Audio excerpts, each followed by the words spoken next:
Efésios 5, verso 15, vamos ler.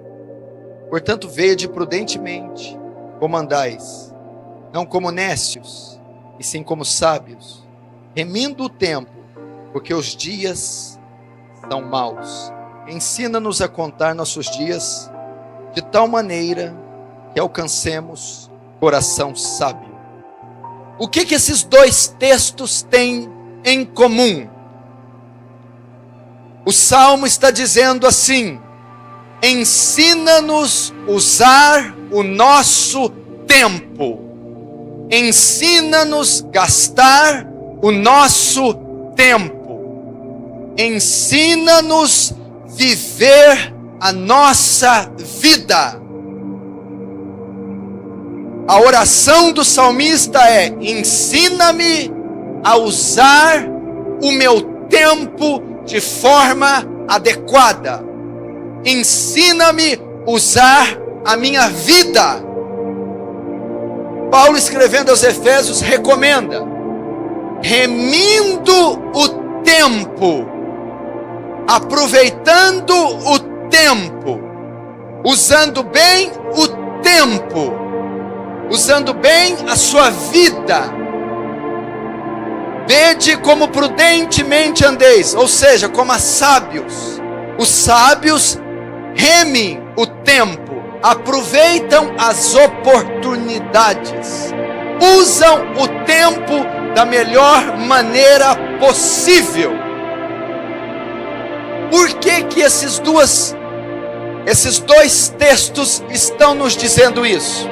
Então, para você jovem que está aqui, é uma ordem de Deus para você usar bem o seu tempo, gastar adequadamente o seu tempo, remir os tempos, aproveitar as oportunidades.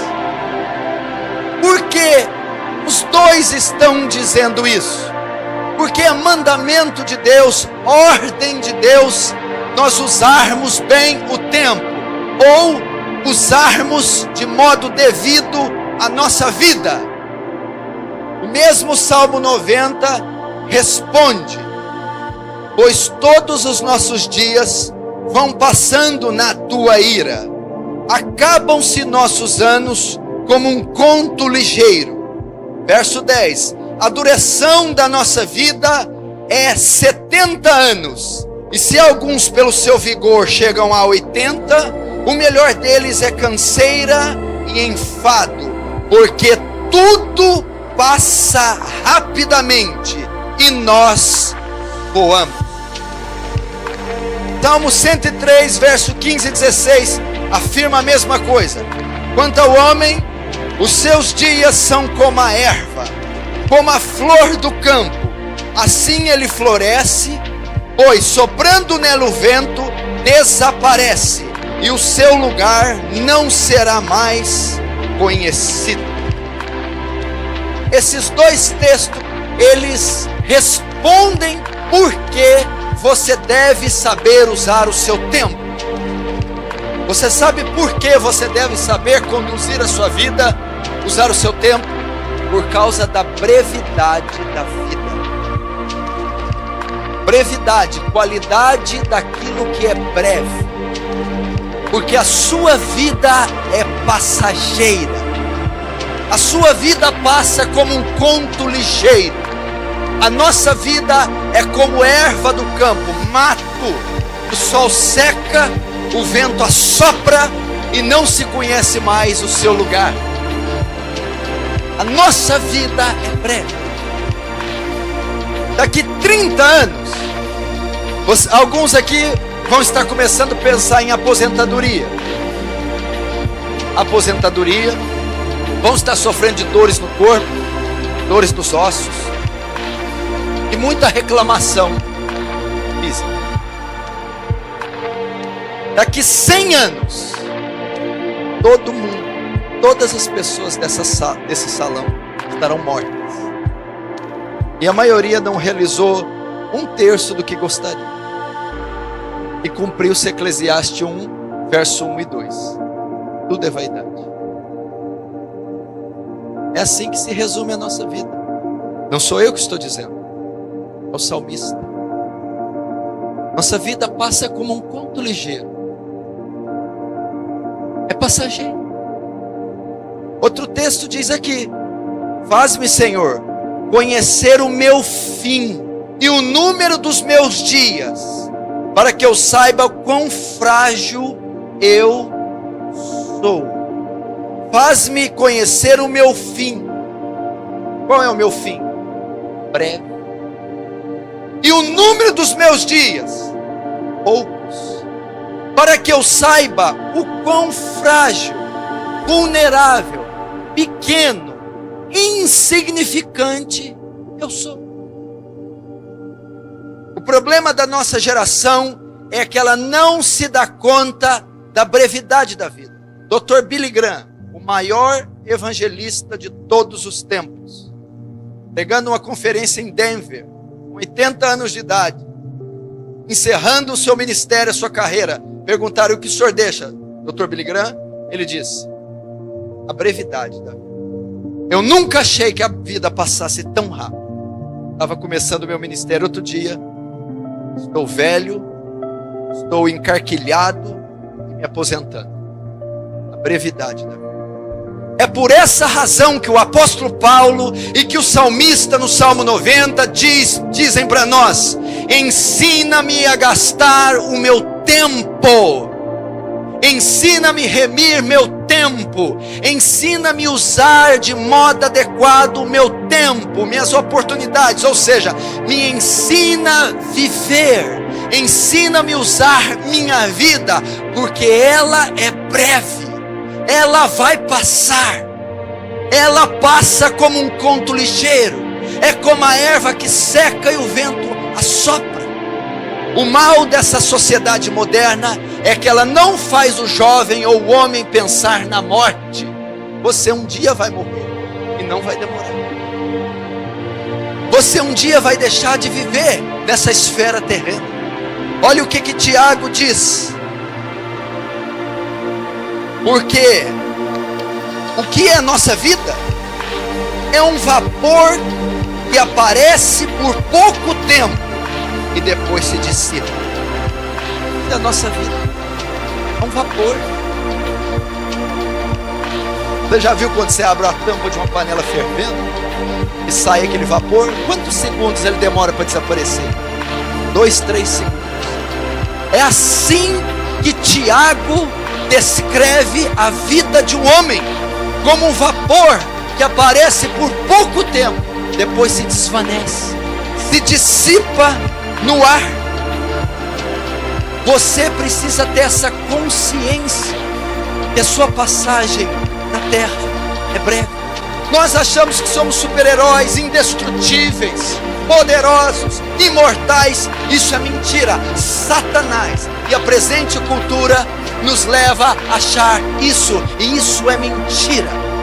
Quantos milhões, de bilhões, de trilhões de homens, de seres humanos passaram pela história e estão em completo esquecimento, numa microvida que você nunca soube, nem nunca saberá quem foi. Sinceramos. Então, já que eu sei que a minha vida é passageira e que eu devo usar ela de forma adequada, eu como jovem, sabendo então que a minha vida é passageira, é uma microvida, o que eu devo fazer com ela, sendo eu cristão? O que eu, sabendo disso, que a vida é um conto ligeiro, nossos anos voam, é um vapor que se dissipa e logo some e desaparece, como eu devo usar essa vida adequadamente? Como eu posso remir os tempos, porque os dias são maus? A resposta está em Eclesiastes capítulo 12. Lembra-te do teu Criador nos dias da tua mocidade, antes que venham os maus dias e cheguem os anos dos quais dirás: não tenho neles prazer ou contentamento. Salomão diz para os homens mortais que possuem microvidas, Salomão está dizendo,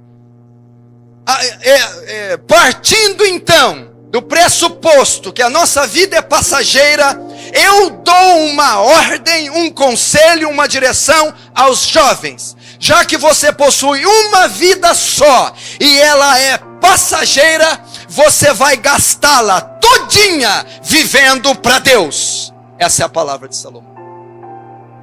Considera Deus como teu Criador no dia da sua mocidade. Viva uma vida para Deus na sua mocidade. Entregue-se não 70, 80 nem 90. Entregue-se 100% a Deus na sua mocidade. É uma visão errada, equivoca-se quem acha que deve servir a Deus com piedade e zelo só os anciãos, só os adultos. Que a vida cristã na juventude é uma época de se desfrutar de outras coisas e não se ter responsabilidade com Deus. Isso é mentira. E é isso que o jovem precisa. Reconheça Deus como seu dono. Jovem, você não é de si mesmo. Você possui um dono e um Senhor. O seu corpo não é seu. Não sabeis vós que os vossos corpos não são vossos, mas provenientes de Deus. Glorificai a Deus então com os vossos corpos. Lembra do teu Criador. Em qual período? Salomão vai dizer: na sua juventude, na sua mocidade. Por que Salomão vai dizer que eu tenho que entregar a minha vida na juventude? Você já imaginou você ir para a guerra só depois, no final da batalha? Você já imaginou se amarrar o seu tênis para correr só a última volta da corrida? Não são só ministérios e obrigações. É um chamado a andar com Deus, é um chamado a caminhar com Deus. Veja os jovens do Antigo Testamento, veja José, veja Davi, veja Sadraque, Mesaque e Abednego, veja Daniel, jovens que tinham 15, 14, 16, 17 anos e viveram vidas intensas. Eu não vejo José paquerando em porta de igreja. Eu não vejo José se vestindo como uma moça com a calça 5 números apertados. Eu não vejo isso. Eu vejo José sendo trancado num calabouço. Eu vejo José correndo da mulher de Potifar.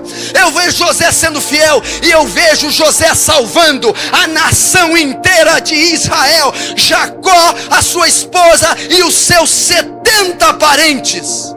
Eu não vejo os jovens como o de hoje. Você acha que jovem radical é essa geração David Keelan? Tira o pé do chão, camisas apertadas, gospel dizendo eu amo e sou apaixonado por Jesus. Isso é fajuto. Esse louvor contemporâneo doutrina a juventude, porque a juventude não lê a palavra, não estuda a teologia, não faz a exegese dos textos, e toda a doutrina da juventude vem de jargões de ministros de louvor, que geralmente são nada mais do que celebrações da carne.